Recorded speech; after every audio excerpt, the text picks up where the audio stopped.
भगवान की नज़र में। एक दिन सुबह सुबह दरवाजे की घंटी बजी।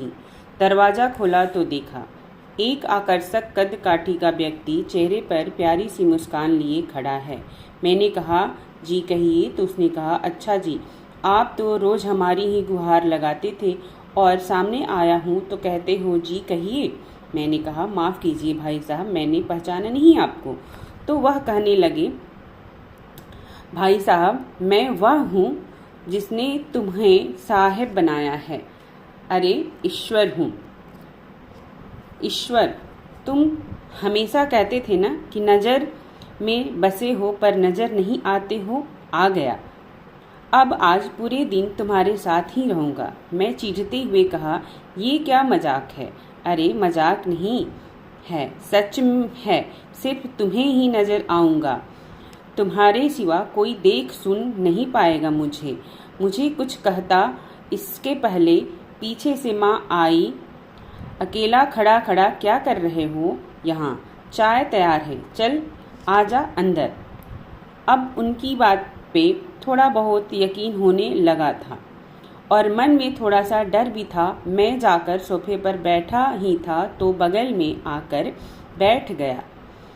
चाय आते ही जैसे ही पहला घूंट पिया, मैं गुस्से से चिल्लाया, अरे माँ, ये हर रोज़ इतनी चीनी।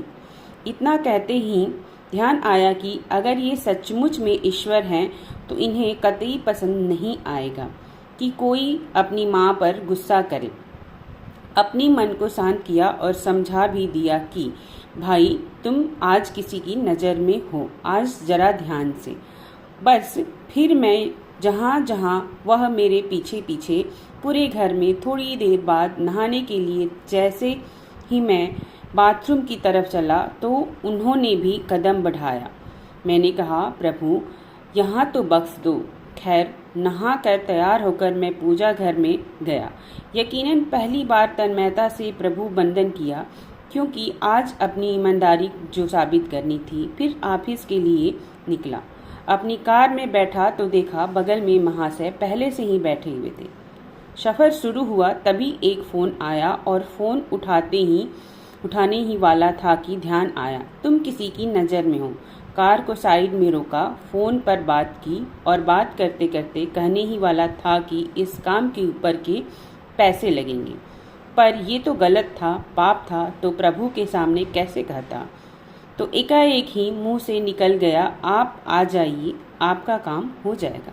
आज फिर उस दिन ऑफिस में न स्टाफ पर गुस्सा किया, न किसी कर्मचारी से बहस की।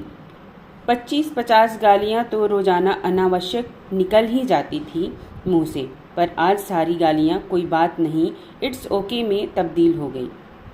वह पहला दिन था जब क्रोध, घमंड, किसी की बुराई, लालच, अपशब्द, बेईमानी, झूठ, ये सब मेरी दिनचर्या का हिस्सा नहीं बने। शाम को ऑफिस से निकला, कार में बैठा तो बगल में बैठे ईश्वर को बोल ही दिया, प्रभु सीट बेल्ट लगा लें, कुछ नियम तो आप भी निभाएं।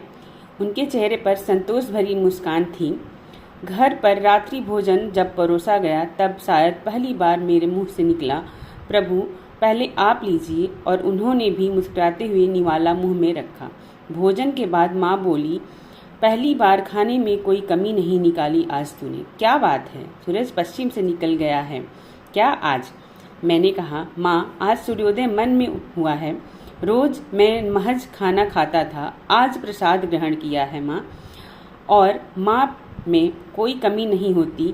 थोड़ी देर टहलने के बाद अपने कमरे में गया। शांत मन और शांत दिमाग के साथ तकिया पर अपना सिर रखा तो ईश्वर ने प्यार से सिर पर हाथ फिराया और कहा, आज तुम्हें नींद के लिए किसी संगीत, किसी दवा, किसी किताब के सहारे की जरूरत नहीं है।